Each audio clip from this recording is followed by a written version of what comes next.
یزید پلیت سے متعلق اہل سنت کا کیا نظریہ ہے؟ دیکھیے، یزید پلیت فاسق و فاجر تھا اور اس کا فسق جو ہے وہ متواتر ہے۔ حضرت امام احمد بن حنبل رحمہ اللہ اس کی تکفیر کے قائل تھے، جی، جو اس نے اہل مدینہ پر ظلم کیا۔ ہم اعلیٰ حضرت امام اہل سنت رضی اللہ تعالیٰ عنہ نے اس کے فسق کو متواتر کہا، جی، اور یہاں تک ذکر فرمایا کہ اگر کوئی یزید کو کافر کہے تو ہم اس کو کچھ نہیں کہتے۔ اور یہی تمام بزرگوں نے اپنی کتابوں میں لکھا۔ قاضی ثناء اللہ پانی پتی رحمۃ اللہ علیہ نے ایک بڑی پیاری بات لکھی، وہ فرماتے ہیں غرض کے کفر ہر یزید از روایت معتبرہ ثابت می شود، یعنی یزید کا کفر جو ہے وہ متواتر روایتوں سے ملتا ہے، پس او مستحق لعنت است، اور یزید جو ہے وہ مستحق لعنت ہے، لعنت گالی نہیں، اس سے مراد یہ ہے کہ اب اس پر رحمت نہیں ہوگی، رحمت کا وہ مستحق نہیں۔ اللہ، اس طرح جامع ترمذی شریف کی حدیث تھی جو ہم نے پہلے پروگراموں میں پڑھی جی، کہ 6 وہ ہیں جن پر حضور نے فرمایا میں خود لعنت کرتا ہوں، ستۃ لعنتہم ولعنہم اللہ وکل نبی مجاب، جامع ترمذی کتاب القدر، فرمایا 6 وہ لوگ ہیں، 6 قسم کے لوگ جن پر میں خود لعنت کرتا ہوں اور اللہ لعنت کرتا ہے اور ہر نبی کی دعا مقبول ہوتی ہے۔ اس میں سے ایک وہ ہے والمستحل من اطرتی ما حرم اللہ، جو میرے اولاد کے حقوق کو پامال کرے اور ان کی توہین کرے، تو حضور نے فرمایا میں خود ان پر لعنت کرتا ہوں اور اللہ ان پر لعنت کرتا ہے۔ اور اس میں تو کوئی دو رائے نہیں ہے کہ یزید پلیت نے ہی امام علی مقام رضی اللہ تعالیٰ عنہ کو قتل کیا، اس لیے کہ جس کی ریاست میں کام ہوگا وہ بات اسی پر آئے گی۔ آج بھی آپ دیکھیں بڑے بڑے حکمران، ان کے وزیر کام کرتے ہیں لیکن تاریخ کیا لکھتے ہیں؟ فلاں نے یہ کیا، حالانکہ کیا ہوا تو وہ ہوتا، کیونکہ اس کے حکم کے بغیر وہ نہیں کر سکتا۔ ابن زیاد کو یہاں پر منتقل کوفے میں کرنے والا یزید تھا۔ یزید نے اگر یزید اتنا ہی جی، جو ہے کہ اس سے لا تعلق ہوتا تو یزید نے سر امام علی مقام کو دمشق میں کیوں بلوایا؟ ذرا سوچنے کی بات۔ سر مبارک کو دمشق میں بلایا گیا، لایا گیا، اور پھر کوفے میں سر مبارک کی توہین کی گئی، جو جامع ترمذی کے اندر حدیث موجود ہے کہ جناب جو ہے وہ امام علی مقام کے لبائے مبارک پر اس بدبخت نے ڈنڈی ماری، اور ادھر بوڑھے صحابی حضرت زید بن ارقم تھے، انہوں نے فرمایا کہ تو یہ کیا کر رہا ہے خبیث؟ میں نے رسول اللہ صلی اللہ علیہ وسلم کو ان ہونٹوں کو چومتا ہوا دیکھا، اتنی توہین کسی کی ہوگی؟ اس لیے علماء نے لکھا اپنی کتابوں کے اندر کہ وہ شہادت کی رات اور دن جس میں جناب بیت المقدس میں یہ نظارہ دیکھا گیا کہ جس پتھر کو اٹھاتے تھے اس کے نیچے خون ہوتا تھا، یعنی یہ غم کا سما تھا، اس قدر توہین۔ یزید نے سر یہاں سے دمشق منگایا، اور دمشق میں وہ سر امام علی مقام کا لایا گیا، پھر 2 روایت، اس میں سے ایک روایت یہ کہ جنت البقیع کی طرف پھر بھیج دیا گیا اور سیدھا زہرا پاک کے پہلو میں امام علی مقام کے سر مقدس کو دفن کر دیا گیا۔ تو اس میں کون سا یعنی کوئی ادب کا طریقہ ہے کہ سر مبارک، بدن مبارک کربلا میں اور سر جناب دمشق جا رہا ہے؟ ابن زیاد اس قتل میں، کیونکہ اس پر تو ہمارے علماء نے براہ راست لعنت بھیجی ہے ابن زیاد، کیونکہ ابن زیاد کے حکم پر یہ سارا کام ہوا، شمر نے یہ سارا کام کیا، عمر بن سعد نے یہ سارا کام کیا، جو براہ راست قتل کرنے میں شامل ہے۔ مجھے بتائیے کسی ایک کو بھی سزا ہوئی ہو؟ کہتے جی یزید تو دربار میں رو رہا تھا، تو یہ تو ہر سیاسی دجال کا ایک طریقہ ہوتا ہے کہ وہ گویا کہ لوگوں کی نظر کو ادھر ادھر کرنے کے لیے اور لوگوں کی توجہ ہٹانے کے لیے اس قسم کا ڈرامہ کرتا ہے۔ اس لیے امام علی مقام رضی اللہ تعالیٰ عنہ کی شہادت میں یزید ملعون کا ہاتھ تھا، اور میں بذات خود اس پر لعنت بھیجتا ہوں۔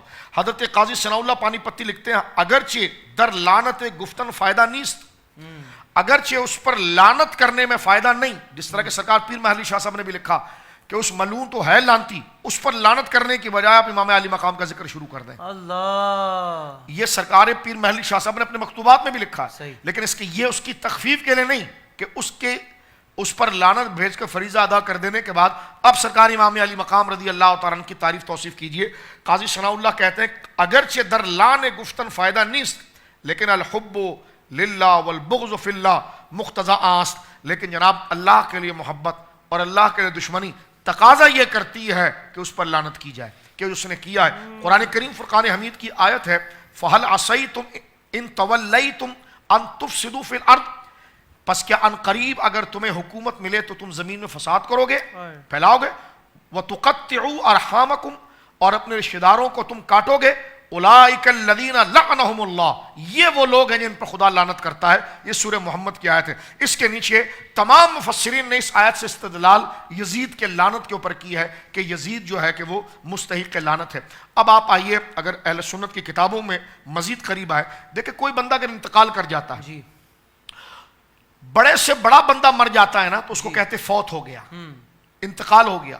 اچھا ہو تو رحمہ اللہ، رحمت اللہ علیہ، ان سے پوچھئے کہ تاریخ اور حدیث کے شارحین نے اور مضبوط اسماء الرجال کے ائمہ نے، جیسے علامہ ذہبی ہے، بالکل نیوٹرل قسم کے آدمی ہے، علامہ ابن حجر اسقلانی ہے، بالکل معتدل آدمی ہے، علامہ عینی ہے، بالکل معتدل آدمی ہے، ان سے پوچھئے کہ یزید کا جب ذکر کرتے ہیں تو کیا لفظ لکھتے ہیں؟ یزید علیہ ما یستحقہ۔ یہ ایک نیا ٹائٹل ہے، یہ یا تو شیطان کے لیے بولا گیا ہے یا یزید کے لیے۔ معنی اس کا کیا ہے؟ یزید علیہ ما یستحقہ، یزید پہنچا وہیں پر جہاں اس کا ٹھکانہ تھا۔ اللہ، تو یہ لعنت سے کنایا ہے، یہ لعنت سے کنایا ہے۔ اچھا اب یزید کا دور کون سا تھا؟ تابعین کا دور تھا۔ جی مجھے بتائیے آج حافظ صاحب ہمارے وہاں حدیث ید کی اجازتیں چلتی ہیں جی کہ بھائی یہ حدیث ید کی اجازت کے بھائی سرکار سے صحابہ کو، صحابہ سے تابعین سے، یہ چلتی چلی آتی ہے۔ پھر ہم اس کڑی میں اپنے استاد سے اجازت لے کر ہم اس سلسلے میں جڑ جانا چاہتے ہیں کہ جو سلسلہ جناب رسول اللہ تک پہنچتا ہے۔ جی۔ تو 15 صدی کے بعد جو اجازت در اجازت دست بدست آ رہی ہے، تو آج بھی لوگ صاحب اجازت سے ہاتھ ملا کر رسول اللہ کے دور تک پہنچنا چاہتے ہیں۔ تو مجھے بتائیے جو ایک واسطے سے حضور کے دور تک پہنچتا ہو، اللہ، یعنی بیچ میں صحابی کا واسطہ ہے نا، جی۔ کیونکہ وہ دور تابعی میں تھا۔ اب علماء اس بات کو لکھتے ہیں، علامہ ابن حجر جیسا معتدل آدمی تہذیب التہذیب کے اندر جب اس کے ترجمے میں آتا ہے تو سوال ہوا کہ یزید سے کوئی حدیث لی گئی ہے؟ یزید سے حدیث لی گئی ہے؟ جی۔ یزید کون سے زمانے میں تھا؟ جس دور میں عبداللہ ابن عمر بھی موجود تھے، عبداللہ ابن عباس بھی موجود تھے، عبداللہ بن زبیر بھی موجود تھے، حضرت انس بن مالک بھی موجود تھے، کئی لوگ موجود تھے اور بڑے بڑے جلت تابعی موجود تھے۔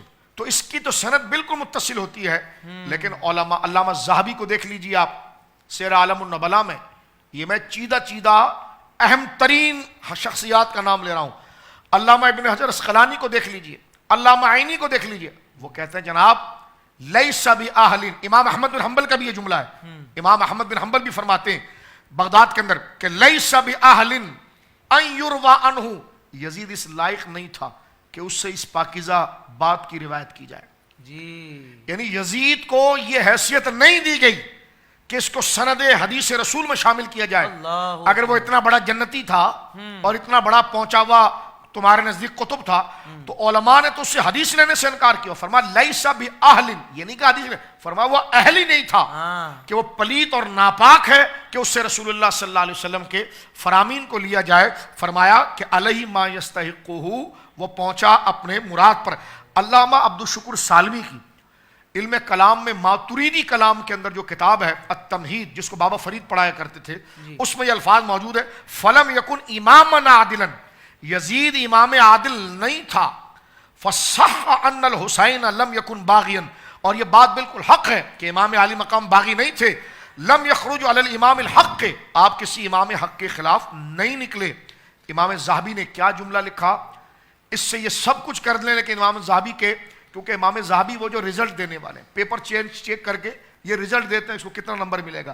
یزید کی پوری تاریخ کو جو آج تم پڑھ کر قسطنطنیہ کی روایت سے اس کو زبردستی ایسے جہاز میں چڑھا رہے ہو جیسے کابل میں لوگ ابھی جہاز میں چڑھ رہے تھے اور جن کو جگہ نہیں مل رہی تھی، تو اب آپ دیکھ لیجئے کہ یزید کے ساتھ امام ذہبی ان تمام دلائل کو لینے کے بعد لکھتے ہیں کان ناصبا، وہ ناصبی تھا، فظن غلیظن، انتہائی سنگ دل تھا، جلفن، انتہائی بدکار تھا، یتناول المسک، وہ شراب کا عادی تھا، ویفعل، اور اسی طرح وہ برائیوں میں مبتلا تھا، افتتح دولتہ بقتل الحسین، اس مردود کی خلافت اگر بظاہر جس کو تم کہہ رہے ہو، اس کی دولت یعنی اس کی سلطنت جو شروع ہوئی ہے اس کی ابتدا قتل حسین تھی اور اس کا اختتام واقع حرہ تھا، کہ جس میں پورے مدینے پر چڑھائی کی گئی اور معاذ اللہ رسول اللہ کی مسجد میں گھوڑے آئے اور انہوں نے سرکار کے ریاض الجنہ ممبر کے اوپر پلیتی اور گندگی کی.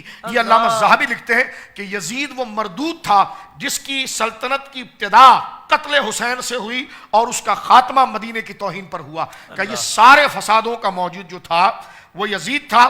آگے وہ جملہ لکھتے ہیں وَلَمْ يُبَارِكْ فِي عُمْرِهِ, یزید 39 میں مر گیا تھا اور 40 سال کی عمر برکتی عمر ہوتی ہے.